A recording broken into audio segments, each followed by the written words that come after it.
மருதமலை முருகப்பெருமான் கோவிலுக்கு சென்று முருகனையும் பாம்பாட்டி சித்தரையும் வணங்கி வழிபடுவது நமக்கு காரிய தடைகளை நீக்கி வெற்றிவேல் வெற்றியை தந்தரக்கூடிய விஷயமாக சொல்கிறார்கள் ஆச்சாரியர்கள்.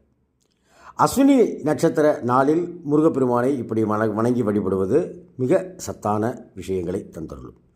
விருச்சிக ராசிக்காரர்கள் முக்கியமாக இந்த வழிபாட்டை செய்யணும். எல்லா ராசிக்காரர்களும் இந்த வழிபாட்டை செய்யலாம்.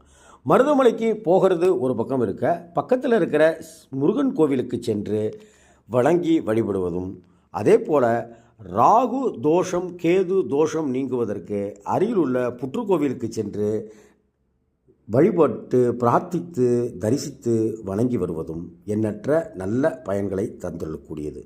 குறிப்பாக விதவைகளுக்கு உதவுவதும், விதவையுடைய குழந்தைகளுக்கு நம்மாலான உதவிகளை செய்வதும் நமக்கு